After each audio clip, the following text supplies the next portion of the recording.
and welcome to the second episode of Single Spine the Issues. We are live on GTV and live on all the 10 regional networks in Ghana. In today's edition, we shall critically examine strike actions resulting from the implementation of the single spine salary policy. You would agree with me that every viable policy is governed by a set of principles and rules. In this week's episode of Single Spine the Issues, we will find out the rules governing the single spine pay policy. We would also delve into labor law in general and also touch on the law governing strike actions. When is a strike action legal and when is it illegal? And what are the sanctions against illegal strike actions?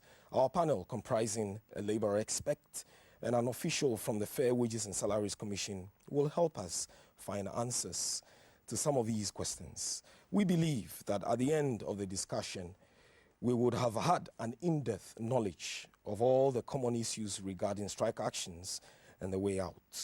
And so, with me in the studio to do this, Mr. Cornelius Yorsin, Director in charge, Grievances and Negotiation, Fairwages and Salaries Commission, and Mr. Austin Game, a labor consultant, an alternative dispute resolution expert, here with us. You're most welcome. Thank you. Let me first start with you, Mr. Austin Game. If we talk about strikes and the law governing strikes in Ghana, I'm sure you as an expert will have a lot to talk about regarding those laws. Let us delve into those laws. Thank you very much, my friend.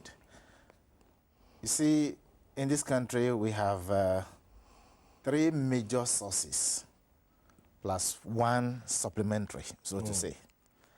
One is that we have the major law, which is Labour Act 2003 at 651, which gives all the stakeholders in the country, either workers directly, union, and employers. These are the three key direct stakeholders, and the rest of us in the citizens who pay taxes are also stakeholders in it. Then, of course, we have Act 798, which is the ADR Act passed by Parliament in 2010. This act also details how you can resolve differences. Now, we also have conditions of service or collective agreements, which are voluntarily done by both employers and workers represented by their unions. Then, as I said about Act 651, Section 101, Subsection 2, and that is the subset I'm talking about, indicates that before any negotiation, the parties sitting down must have rules that will govern the process of the negotiation. These rules, also you can find it in Section 103, Subsection 4. The parties, because they voluntarily wrote these things that will govern the process of the negotiation, even thereafter, when you come to implementing the condition of service, both sides are expected to go through these processes. So you have the rules and regulations that will govern the process. You have your own collective agreement or conditions of service, which you voluntarily go into and have done, and therefore help you to implement whatever you have agreed to. Then the generality of Act 798, which is the ADR Act, and the principal law that governs labor relations in this country, which is Act 651. These are intended to assist all stakeholders, especially the direct parties who are beneficiaries, to use them to resolve their differences. And in doing these things, we have as a nation agreed to put together a very important institution and other related things to assist them in managing these processes. And that's how come into the discussion, we'll talk about the National Labour Commission as a major body which have been put together by all the social partners together, because this is one institution that has not been put together by a government, either yesterday or today. It's been put together by the social partners themselves, so that they will have confidence in the commission to carry out its job. In addition, listed in the commissions in the Act are independent, or if you like, impartial mediators, arbitrators, and facilitators who are there, who can be contacted at any point in time to assist. So these are the things that govern labor relations generally in this country. Now, I'm just asking myself, after you going through all these laws, if they really exist and they come with some punitive structures, how can people flagrantly violate these laws and go scot-free without being punished? Well, the truth is that people lack knowledge. People lack understanding. Even those who have the knowledge, some of them lack understanding. And the skills required in industrial relations to process these things. And from my experience over 30 years in this practice, I have come to realize that it is the absolute lack of knowledge, lack of understanding, and the skills required to make these things work. This is the problem that we have. Of course, it's not about workers alone. Strangely, it's about both workers and some employers. Some workers, some leaders, some employers, we do not have the quality that is required to be able to perform these things. Because you can't just talk about HR without mixing it properly with industrial relations. And this is what has been creating the havoc for all of us. Good. Now, anytime there's a strike action, you would hear attention being moved to Fair Wages and Salaries Commission, because we all understand the situation in which we are now, because they have been mandated, as it were, to migrate public sector workers onto the single spine. And so one will quickly ask, what is it that Fair Wages and Salaries Commission you are not doing? Let me throw this one to you, Mr. Yosin. Yeah, I think we've said over and over again that out of 130 institutions, we've migrated about 115 thus far. And that's about, for the total workforce, about 98.6% the total public employees have been migrated onto have been migrated. Yeah. Those that you see go on strike are those that have a certain historical problem. You look at the Ghana Health Service, you know, so many professions inside there, relativity issues that I'm like this. I was, you know, before now, I was 15% below this person. I was 20% higher than this person. You go to the universities, you have the lecturers, you have the administrators. You see, you go to polytechnics, they struggle to make the polytechnics become more like universities. So those that you see go on strike actions, it's because of a certain historical problem. Now, after job evaluation, it's a new paradigm altogether. And yet some people would not want to accept that we are in a new thing. And so therefore, they still think back and say that I was like this man, why am I now like this? So it's not because of incompetence or anything of the nature. The matter involves money, as you know, and money is an emotive issue. Yeah, but then I would want to believe that they bring their grievances before you. Say it again. I would want to believe they bring their grievances before you. Yes. As the director in charge of grievances and negotiations, I would want to also believe that some specific grievances come to you. What are some of them? Yes, sometimes the grievances come to you. Yeah. When they come, we endeavor to resolve it. Sometimes you hear it for the first time on air or on TV. You see? Something which you are not aware of. Sometimes, yes. Sometimes, you know, you hear it for the first time. So they go to the media. But as far as you are aware, the matter is being resolved. Yeah. You know, as far as you are aware, the Public Services Joint Standing Negotiation Committee is handling the matter. And before you know, a splinter union somewhere is out there talking. A typical example is POTAC. POTAC has a national union. And yet you see some branches or some constituencies in Sunyani, Kumasi, Takoradi, or elsewhere declaring a strike without the mother union being aware. So that kind of thing becomes difficult to say that you handle it, because the matter may be a matter which is a matter that is being discussed between the National Union and the Fair Wages and Salaries Commission, or even the National Labour Commission. And yet a constituent somewhere thinks that let's embark on a strike action and speed up or whatever, stampede or whatever the process. And sometimes you tell them you don't have the right to do that because the mother union is the one with the certificate, the bargaining certificate. And so it's improper for a constituent, to try to do that. And they'll tell you you have freedom of association. See, so you have that problem there. So it's become difficult, like Mr. Gami said earlier, the understanding, the knowledge of the Labour Act. If you all commit ourselves that, okay, we have a law, and therefore the law is like this. If I have a grievance, I have a way out.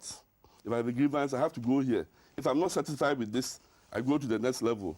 And some persons will just not follow that process. Yeah. Because you see, they believe that in Ghana, some people say to you, in Ghana here, the only language that the employer or the government understands is the strike action. Yeah. Unfortunately, sometimes when the strike action happens, you see politicians and others being a bit worried and therefore taking some action, which we as an institution will not take because we believe that, okay, let's go to the next step, let's go to the next step.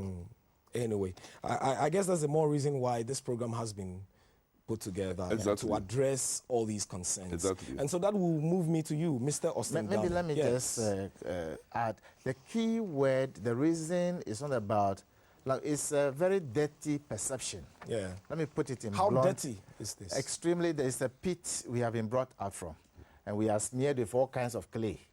The reality is that this deep-seated perception, so dirty as it is, has eaten into the psychic of many, many, many working people in this country who have lived with this kind of perception and believe it, that the language employers, and also, for instance, if you pick the Labour Act, you will not see one single word mention of government. There's nothing like government inside this Labour Act. From the cover of the page to the last cover of the Act, nothing mentioned about government. Minister is mentioned once because we have insulated ministers from these things. We have taken away the powers from government and deposited it into the National Labour Commission so that there will be complete independency. And they are not to be machined by anybody. Therefore, everybody has the liberty to seek redress to his or her grievances, as the case may be, either through your national union or even as an individual. If you have a grievance, you can pursue it that way. But they go with, and these are not just people who are just ordinary people. Because if you mention Polytechnic, if you mention the university, if you mention the doctors, you mention pharmacists, they are not small people. They are very respectable people, and I hold them in high esteem. But the point is that I'm not a doctor, so I can't make prescription. When they come to labor relations, they must know that there are other people who have other knowledge. They must go there to be assisted. But they want to do it themselves, and they do it the wrong way. And people must allow that these things. I'm glad you are having this kind of program. And therefore, people should learn to understand and appreciate the fact that whereas you know something, generally you can be called Professor so it does not mean that you know everything. It's only God who knows everything. So I think it's important that we should appreciate the fact that we have so many millions of people in this country and we are subdivided into various compartments. The problem is that people simply don't have understanding and appreciation of the changeover. There is a paradigm shift in industrial relations in Ghana, and people must accept it and go by the principles as the case may be. If we go through the principles, I guarantee you there'll be no single strike in this country because the law makes room as to how you can resolve your differences without a struggle. Okay. We will go for a break. When we come back, we will talk about what makes a strike legal and what makes it illegal. But before we go for that break, let me announce to you, viewers and listeners, if you are still with us, you can join us with all your concerns, okay? You can do that via phone, you can do that via text, via Facebook, Twitter, WhatsApp, Viber, BlackBerry, and if possible, we can get you on Skype. Why not? Just watch your screens. All the details will be rolling. But let me just go for this break. When we come back, we'll find out from my guests what makes a strike legal and what makes it illegal.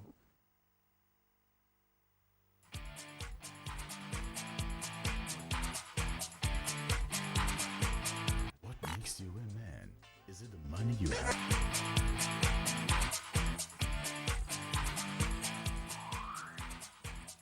Thank you very much. Good to know that you're still with us live on GTV and on radio. And the program is Single Spine the Issues. We are back from that short break. I would want to go through our social media platforms again, that you can join us with all your concerns, with all your questions, with all your suggestions. You can reach us on phone. You can also send us a text. You can also connect us through Facebook, Twitter, WhatsApp, Viber, BlackBerry, Skype. Just watch the details rolling on your screen, and then you can do that. I still have with me on set Mr. Austin Game, is a labor consultant, an alternative dispute resolution expert, and also with us is the director in charge of grievances and negotiation at Fairwages and Salaries Commission, Mr. Cornelius Yosin. I will go for another break. This time we're going to town, and Josephine is in town finding out from people what they understand, their perception about strikes, connecting it to Fair Wages and Salaries Commission, or for that matter, single spine pay policy. Josephine, over to you. Thank you, Cecile. We're out here and we found Honorable Samia Nkrumah, and then we want to know her views about strike actions in Ghana. Thank you. As we all know, strikes are not unlawful.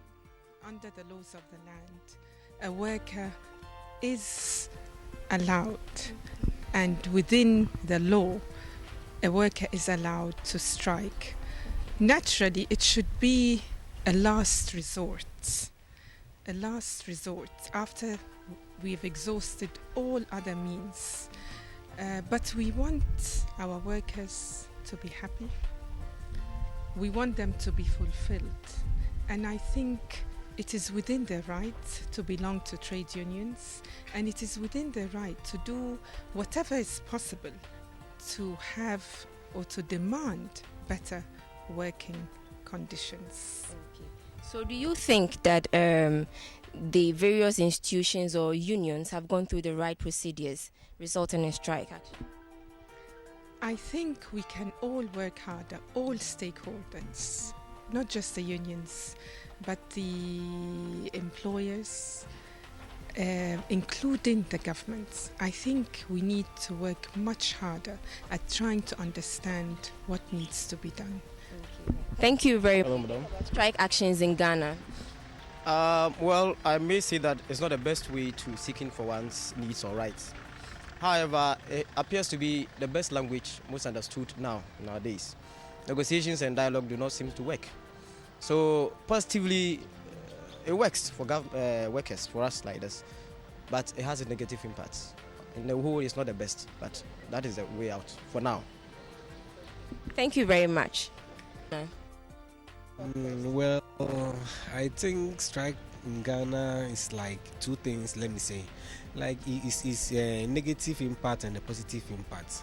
Let's say people go strike for a reason and they get results, and people go strike and it's like without any positive, it's like they just hear, oh, let's go strike, or maybe something has happened and they don't even find a solution before they go to strike. They stand up, then they easily back on strike. That's what maybe I think I would say about the strike. Thank you very much.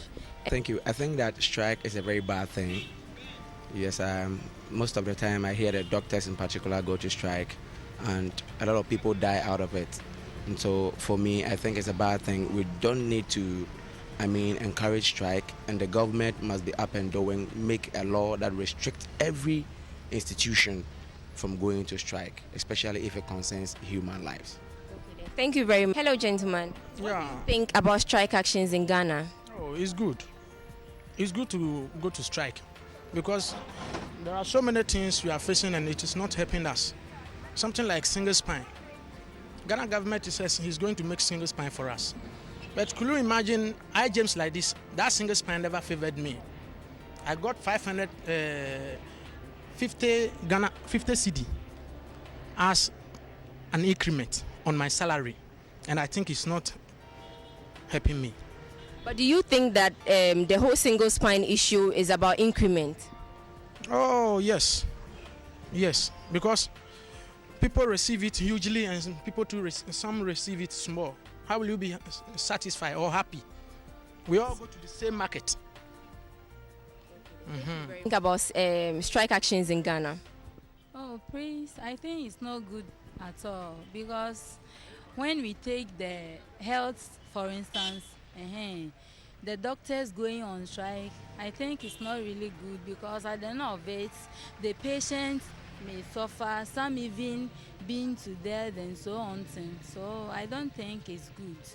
And when they come to education side too, at the end of it, you see people going to the WASI or SSE, this and they not perform well. Most of them, either the junior high school or the senior high school, most of them didn't perform well. So I don't think the strike action it will help Ghana. It won't help Ghana at all. So please, I think we should do away with it. Thank you very much. About strike actions in Ghana. Well, workers think that strike action is the best means to resolve their issues, but there are other more appropriate ways of resolving issues through dialogue, through negotiation, through lobbying, and instead of going on strikes. I mean, that myth should be broken. Workers should not think that by going on strike is the only appropriate means of resolving industrial disputes.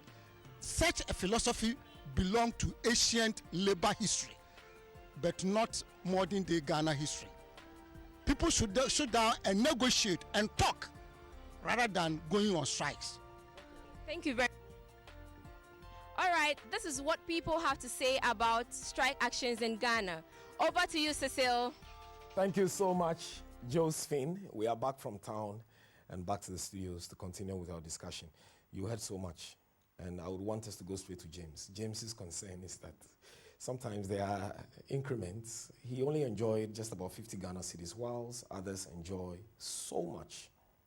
Let me throw this one to Mr. Emerson. See, the single spine policy was not a policy for salary increment. It was a policy to bring all public service workers onto one spine. Hitherto, there were about 130 different salary structures.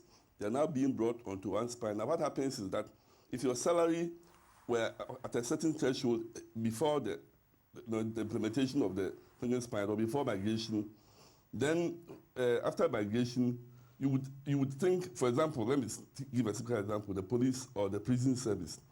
If they were receiving 1 million Ghana cedis in the single spine, now because the spine is one, now they come to have 5 million cedis, you would think they've had a very big increment. It's only because they were improperly placed hitherto. Now, if your salary were somewhere 5 million already and you are put on the spine, you remain there. You see, inside the policy also is something called conversion difference, where if your salary does not come up to the single spine, your salary before the implementation is higher than the single spine, then you are giving the difference as a conversion difference. So the policy would not make you worse off, but it's also not an increment. Are we late in coming out with this education to let people understand what you have just explained? I do not think so. You see, there is a history for this thing that there's a struggle over. This thing didn't start as single spine. It started as Ghana Universal Salary Structure. Universal Salary Structure. So it did not start yesterday with just any government. And so single spine is just the new name, it's just a nomenclature. Otherwise it was Ghana, and I guarantee you, none of the consultants changed nothing. This is started on my labs. And therefore the Ghana Universal Salary Structure, which started with some of us in the seat, this was what had been converted into single spine salary structure. 2, it goes with job evaluation. Analysis were made, and a placement had been made. And where you find yourself, that is where you are supposed to be seated. Fortunately, we have room, because this is a human institution, and I can make mistakes, somebody can make mistake. If you still found out that where you have been placed, the thing tallying to X is not appropriate, you're either doing it individually or you go through your union and they will go through a process and correct the mistakes that are there. So there is room for anybody's thing to be corrected. The problem we are having is exactly what somebody said earlier. He used language, and I said, It's a very serious, dirty perception that we have been holding all these years. But there is a shift. There is a paradigm shift. So we can't hold on to this Noah's Days thinking again. It's wrong. Let me announce to our listeners and our viewers, especially those listening to us on radio, we are live on GTV and we are also live on all regional networks of GBC. And so if you would join us via phone, I would announce the phone line for you. You can just put it down. For those of you not watching us on the screen and you're listening to us on radio, it is 0509 07 9208. 0509 079208. You can also send us a text, same line, 0509 079208. And if you want to reach us via Facebook, it's Fairwages Commission, or you can tweet us at Fairwages, FAIRWAGES, at Fairwages. And you can also send us a text via WhatsApp, 0509 07 9208. Okay? Our email is info@fairwages.gov.gh. info@fairwages.gov.gh. Let me still remain with you. Mr. Austin Garment, we have heard a lot earlier on when we went to town. Josephine spoke to some people. They spoke a lot about what strike meant for them, why it should be legal, why it should not be legal. As an expert, let me find out from you what makes a strike action illegal and what makes it legal. So provision have been made in Labor Act 651 under Section 127, 3, and 4 to ensure that workers, either individually, collectively, or their unions, they do not have the right, not that they can decide discretionary. You do not have the right to intimidate your employer, to threaten, or of any kind of action you will want to take during the course of your negotiation to try and coerce the employer into signing anything for you. Because collective agreement is supposed to be done voluntarily and a conducive atmosphere. In the same vein, subsection 4 of 127 says that employers or employers group cannot equally do the same thing to the union or workers. So both sides are supposed to have equal platform in a very civil, civilized approach. Yeah. You sit down and negotiate your condition of service. That's why it's negotiation. You talk, because without talking, no solution. So both sides can sit down and talk. But if you intimidate the employer, it will take you to another bracket. And the bracket is that you may want to coerce, pressurize, put on red band. You can't put on red band during negotiation. You are intimidating somebody. Therefore, these are the ways and means. That's one. And this is supposed to reflect in their very rules that to govern the process of the negotiation. So I don't even see the genesis of the strike to start with. So it is the employers who are either lazy and are not doing the right thing, are not putting together the rules properly, together with the unions, that allow this kind of thing. Not when I'm sitting with you. You can't do that. And I won't do it to you because it does not show respect for one another. And I think the unions leadership know that. Employers are supposed to together with them, put these rules together to guide the process of the negotiation. But we don't do it, and that is what's creating part of the problem. Now, 2, you will see that come to the crisis.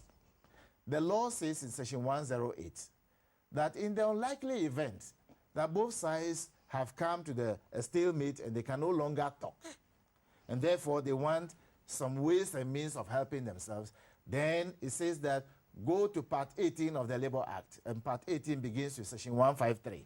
That means you can settle on somebody to come and assist to facilitate the process of the negotiation using maybe. Then, of course, if the two of you fail, the next step is to go to Section 154 of the Labor Act, and this needs to be done either under the auspices of the National Labour Commission, or if you yourself have the commitment and the respect for one another, you can invite a mediator or an arbitrator or somebody with facilitation knowledge to sit between the two of you and assist you to negotiate. because mediation at the end of the day is an assisted negotiation under 154. If you fail, in the law, there's still room for 157 to be operational. That is voluntary arbitration, where the kind of rigid measures that will be taken by a real arbitrator in the sense of National Labour Commission conducting compulsory arbitration under Section 164 will not be triggered. But you do it under 157, which is voluntary. You still have the same result. So under this Labour Act 651, there is more than enough room to resolve any kind of differences. And the most interesting one is that during the time the law was being made, we recognized that, like people said during the town interview, that health is very critical. So not only the health people, but you see in Regulation 20, under Regulation 20, which is made to govern the process of the law, you will see listed there a number of organizations, including the health sector. The military. They cannot go on strike at all. So room has been made under the law for them to have 72 hours. So any matter concerning health service workers, port workers, Bank of Ghana, the people in meteorological services, those kind of people who have been listed under Regulation 20, they cannot go on strike. So they have 72 hours. If you cannot have the patience to get a mediator to assist you to mediate the matter, go to the National Labour Commission. They will do compulsory arbitration for you, and that is what. So the point is that how come some of them among that same group are not able to embark on a strike action, but others do, and the law is not seen to be working or taking action against them? Well, that is where the question of the employer in whose establishment this thing is happening, and the union that is leading the people, and the National Labour Commission come into play. National Labour Commission is supposed to be proactive. In certain circumstances, when they hear of these things, as I know, they invite the people that we have heard you want to do this. Come and let's sit down and talk. If they listen, they go. We expect some of the organizations, some of the bodies that do these things to know, such as for instance, the pharmacists. I pity them sometimes. The point is that they are not used to this type of things. Sometimes they claim they are compelled to do it, but it is not good enough. They need to understand that there are processes that you can go through. The long and short of it is that employers must be up and doing. They must get the right HR people. They must get the right industrial relations people to sit and guide them or look for people to assist them in any way possible to understand how these things go. Otherwise, they will suffer paralysis. Yeah, but the point is that we know there are sanctions that go with institutions or, for that matter, bodies that embark on such. Yeah. What are some of them briefly, and then I'll come over to Mr. Yosin. If you go to section 168, right from subsection 1 through all the end up to subsection 6, you will see that there is a clear distinction as to those who go on illegal strike. If the employer can report to the National Labour Commission that, look, Ghana Broadcasting Corporation, our people went on strike, and during the strike, we lost A, B, C, D because they have failed to do this work. The advert that is supposed to come on for us to generate money have been lost. It's equal to 25,000 cedis. The union will be called to order. Of course, unions have money. You take them to court, and they can attach their union dues to it. And they will have to pay. I'm speaking aloud. I'm a trade unionist myself. And I can tell you that they are very hardworking people in the trade union circles. But the point is that sometimes they are overwhelmed. They don't like, unions don't normally, the leadership itself, they may not want a strike. So the workers may compel them. Sometimes these things happen. But we need to put into action these sanctions so that people will learn their lessons and stop doing what they are doing. Well, I know viewers and listeners, I know we have succeeded in whetting your appetite. And I know you are putting your concerns together, and you will join us via text, you will join us via phone, you will join us via Twitter when we activate the platform for you. But let me go over to Mr. Yosin. Mr. Cornelius Yosin, you are in charge of grievances and negotiations. What has been your relationship with bodies, or for that matter, institutions like National Labour Commission, when it comes to some of these? We complement each other. Whenever you hear about a strike action, one of the first things we do is to write to complain to the National Labour Commission. Then they will take it from there, because they have that mandate, to handle industrial disputes. So that's the relationship. If they also hear something that they are not happy with, they call us or they write to us and complain about it. For example, if they believe that our processes are a bit slow, our communication is not very clear, they write us and tell us. And then we take steps to correct it. So that's about the relationship. Am I to understand that within your own structure, it has been very difficult for you to address some of these grievances? No, you see, because I know that pharmacists have been on your neck, teachers have been on your neck, the doctors, university teachers, mention them. Yes, we try to resolve it at our level. Like Mr. Game said, see, we have processes, we have negotiations, we have mediation. It's all those things are there. Now, the Labour Act says that if that thing fails, then it goes to if it is all resolved, you see, we try to meet and resolve it, and we are unable to resolve it, it goes to the next level, the National Labour Commission. You see, but I want to say something that concerning strike actions, you see, what is a legal or illegal strike action? You see, we have 3 types of bodies. You have the security services. They are not covered by the Labour Act. You have the essential services. They are not, though covered by the Labour Act, they are not supposed to go on strike. And then we have other services. For the essential services, there are certain procedures that they have to go through to embark on a strike action. The same with other bodies. Security services are not supposed to go on strike action at all, just as essential service. Now, for those other bodies who have the right to go on strike action, they have to give certain days notices. In fact, the sessions are 159, 160.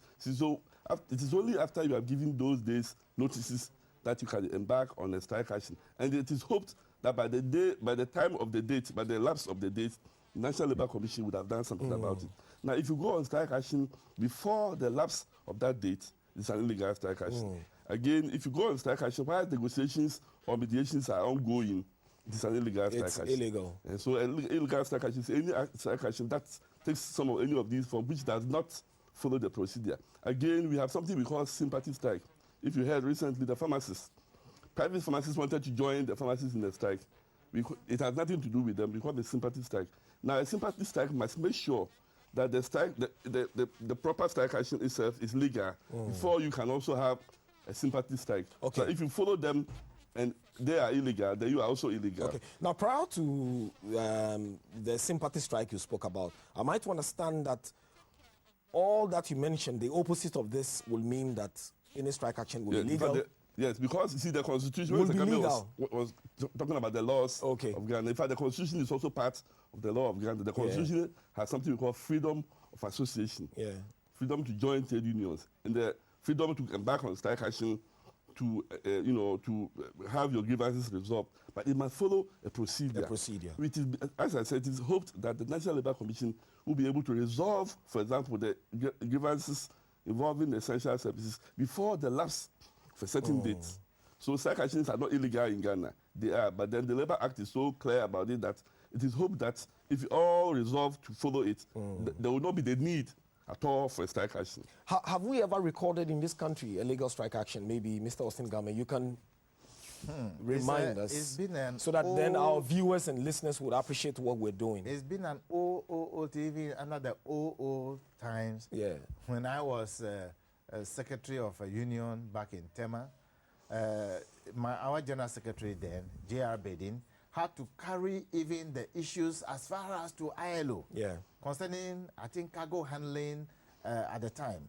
When somebody was either dismissed or there was a strike action or so or something, and the thing was not being handled properly, he carried it through the process and even to ILO to report the matter there. And eventually the matter was resolved. So there is a process. Fortunately, under our Labour Act, we have properly demarcated the lines as to how we can go about it. Indeed, the essential services are not even supposed to go at all. They are not covered under 159, 160. They are not supposed to give notice that we want to go on strike. You must have your matter resolved by the Labour Commission. And the Labour Commission have the capacity to do it. If they cannot, they will get assistance, because there is room for them to get other people to assist. So what we are doing in this country, we are either injuring ourselves without realizing what we are doing. I heard either on your network or one of the networks, Professor Akosa, the former Director General of Ghana Health Service, saying that it is not proper for them to go on strike. It is real. You cannot go, because there is room for them to resolve the differences. If there is no space for you to resolve it, then you can say that you are being maltreated. It's a different ballgame altogether. I have received a few messages via WhatsApp and also. Let me run through them. I would also urge our viewers and listeners, if you're sending us messages, please attach your names, and then we can really appreciate, what we are sharing together on this platform. The first one says, this is Mike from Hull. Mike says, the Labour Commission must begin sanctioning employees who embark on strikes. And then another one, which bears no name, says that, why should authorities wait for strike actions before their salaries are adjusted? And then this one also bears no name. He says, a prison officer who has served for 30 years has his pay equal to that of a constable. Why? Maybe this should come to you, Mr. Yossen. You can take it from that level and then re-emphasize your position again, which we talked about earlier on, in connection with what James said. You can take it from that. Yeah, in fact, this program, there will be a time to handle job valuation. Exactly. And the factors that go into it. Yeah. Whenever you see somebody collecting more salary than another, it is because the job evaluation has determined that that particular job has heavier weight than another. The whole policy is that equal pay for work of equal value. Not equal pay for equal work, no, work of equal value. So the job evaluation, the whole idea is that you weight the jobs. Then after you come out with the result, you put the result into a certain placement, salary structure, and then you will see the levels coming out. And so if somebody is received, you are 30 years as a prison officer, it depends on what you are doing. It depends on the factors that were weighted, your qualification, stress level, etc. You see, so if those factors, 13 factors, give you a smaller figure, and that of the constable or whatever corporal gets higher, you will collect more pay than you, despite the number of years you've served on the job. For example, if you're a laborer, excuse my language, if you're a laborer and you are 30 years on the job as a laborer, you will still be a laborer, and therefore your value will be lower than, say, a secretary or somebody higher than that. So though the secretary has just come in, he will still have a higher value and therefore higher placement and higher pay than you who have been in 30 years and who have not done anything about improving yourself to go to higher levels. Okay, let me take this final message again. It bears no name again. It says that I just graduated as a nutritionist. Under what category of the health service do I fall? What level and gross salary will I earn? Should apply I think he has to contact his HR manager or to know these things can be put in the public domain. But he definitely, if it's a graduate level and they have weighted the job, he will definitely fall within a level that's commensurate with his job, the job that he does. Okay. Now, let us go through the structures again as far as dealing with the grievances, and I will come over to you. What are the steps that institutions, for that matter, should consider and in dealing with Fair Wages and Salaries Commission, in addressing some of these grievances? We are looking at two things. There are two issues. We have the grading structure. The grading structure, we have the Fair Wages and Salaries Act 2003, Act 737, section on, there's a section 24, which deals with appeals. You see, after we have dealt with you, if you are unsatisfied, we can still look at it together with you. After that one, if the issue is unresolved or you are still dissatisfied with the results, then the Act says that a person dissatisfied with the decision of the Fair Wages and Salaries Commission would now appeal to the Grievance Review Committee. Now, after the Grievance Committee has dealt with the matter and you are dissatisfied again, then you go to the board for a review of your decision. And after you are dissatisfied again with that one, then you go to the National Labour commission. I'm just wondering whether this is not a cumbersome process for at all. You see, any system for somebody with a grievance no, like any this. system that gives an appellate process is a very good system because it means that it's not one person who is going to determine, and so therefore you have hope that if even this one did not listen to me, the next person may listen. And in fact, if you have a case, after considering all the circumstances of your case and all the details, somebody somewhere will determine it. See, what happens is that people are a bit, excuse my language, people have a bit of an unreasonable expectation when it comes to salary. And so therefore you are put him here and he's still thinking that he must have higher. He goes to every level and they tell him that's what you must receive and still is not satisfied. Let us go for another break. When we come back, we'll see if we can activate our platform and pick a few more calls. And so we are going for this break. Don't go away. My guest in the studio this evening, Mr. Cornelius Yorsin, is the Director, Grievances and Negotiation, Fair Wages and Salaries Commission, and Mr. Austin Game, a labor consultant, an alternative dispute resolution expert with us. And we are talking about strike actions on single spine, the issues. We will be back after the break. Issue of controversy in the single spine implementation.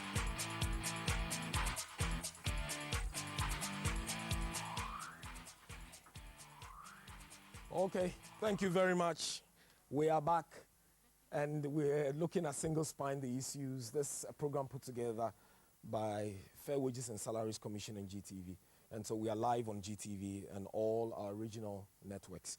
I will announce the phone line. I know the phones have started beeping already, and so we'll pick some phone calls. 0509 079208, 0509 079208. Let's find out if we have someone online. Hello? Hello? Hello. Tell us your name and where you are calling us from. My name is Jojo from Nkranza. Okay, Jojo from Nkranza. Thank you so much. Please, I want to ask the Fair Wages Commission. We're listening, Jojo. Jojo, your line is live. Okay, it looks like we're having some problems. Let me see if we can pick another call. The line again is 0509 079208. We should have someone on the line. Hello? Hello? Hello? We are having some problems. Let me come over to you, Mr. Cornelius Yorsin. How well have you dealt with some of the grievances that have come to you? In fact, when the associations or unions have submitted themselves to the processes, they've been dealt with properly. You see, let me give a few examples. Yeah. When the medical officers went on strike, they went on strike for 19 days. You know about that in the university administrators. They've been on strike all this while, the same as the pharmacists. In fact, it is the resolve of the Fair Wages and Salaries Commission that in order for us as a nation to come to the place where we all understand that the rules have to work, and the Labour Act is clear. 162, Section 162 says that whenever there is negotiation in progress, you do not embark on a strike action. And so therefore, the Labour Commission itself has that duty not to listen to you when you are on strike. It is one thing that is in the Labour Act that when you are on strike, you will not be talked to. So we resolve the issues when all the parties have come on the table, and then we sit and resolve it. So if you remember, POTAC, you don't hear about them anymore. Ghana Medical Association, you don't hear about them anymore. It is because the parties have, along the line, realized that it is only at the table that the deal is cut. And so we've resolved these issues. And so therefore it is an appeal to all associations, etc., that the Labour Act is so clear on the way out of these things that they have to resolve or commit themselves to come to the table. And at the table, the matter will be resolved. And indeed, we commit ourselves to the decision that will be made for or against us. We commit ourselves that because we are in a democracy and somebody else has to determine at the end of the day anyway, whatever that person that is hearing it decides, we all agree and abide by it. Let me find out if you have someone online. Hello? Hello, good evening. Yeah. Your name and where you're calling us from? I'm Isaac calling from Dansuman. Okay. Our brother from Dansuman. Let's hear you. Speak on. Oh, we have lost our brother from Dansuman. It looks like there's another call coming through. Let me find out again. Hello? Yeah, hello? Hello? Hello? Yes, your name and where you're calling us from. My name is Osborne calling from IPS. From IPS? Yes. Okay, Osborne, let me hear you. Yeah, thank you and good evening to your panelists. My question is, anytime there will be a strike among the medical doctors, it comes out from Comfort and not the hospital. Even the nurses also the same place, the pharmacists also the same place. I want to ask why. Okay, all right. I guess you're heading. I didn't hear. Yeah, we said anytime they go on strike, it begins from Confanoche. Yeah. And that's why. Why? Why? Because they decided to go. And it might be addressed. The point is that they are not supposed to go. Let me say it this way. I think employers should learn a lesson. Section 1012 and Section 1034 are very, very important. Because if you don't write your rules that will govern the process of the negotiation, and which you must, both sides must commit themselves to, it might be signed before the negotiation begins. If you don't do these things, and anyone is falling foul against it, then you said, can we suspend the negotiation and go to the Labor Commission to seek redress before we begin? I'm a consultant to companies, and I can tell you that we will not allow people to just go on strike and I sit around a table and be negotiating with you. We are violating Section 1, 2, 7, 3, and 4. Let me pick our final call, maybe, if time will permit us. Hello? Hello, good evening. Yeah, speak up a bit for us, but reduce the volume on your set so we can hear you loud and clear. Hello, good evening. Good evening. How are you, sir? Yes, good evening. Hello. Your name? Hello. Yes, we can hear you. I'm George calling from Obuasi.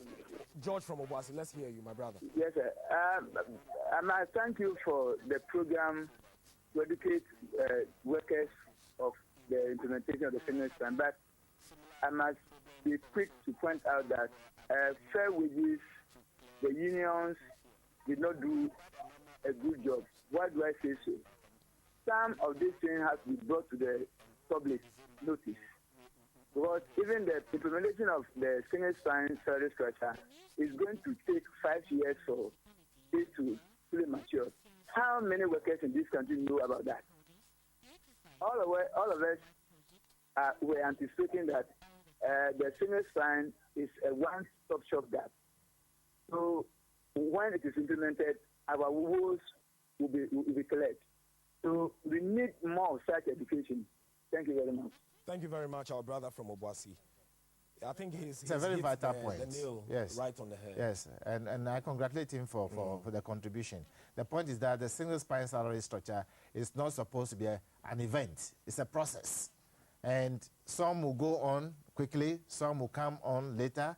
There will be mistakes because we are human beings. If there happen to be a mistake, there's supposed to be processes you go through, as outlined by my brother earlier. So I think it's important that people bear this in mind. And we should help one another. There are people who are contributing into the national coffers through their taxes. Okay. And therefore, they are the customers, they are the clients of all the workers who work in the public service. Yeah. They must know that. I think this will bring us to the end of today's program. It's been wonderful having you on our network. Same time next Saturday we will be here. I promised last week we'll be coming your way with the discussion on market premium, but we're surely going to do that next week. I must say a big thanks to Mr. Austin Game, who is a labor consultant and an alternative dispute resolution expert and director in charge of grievances and negotiation of Fair Wages and Salaries Commission, Mr. Cornelius Yosin. Make a date with us again, same time. Remember to join us live on GTV and all our regional networks. GBC, we will be there for you. My name is Cecil Niobodai Wintum, and I'm thanking all of you. It's been wonderful having you all again. Thank you so much. Thank you. Has been an issue of controversy in the single spine implementation.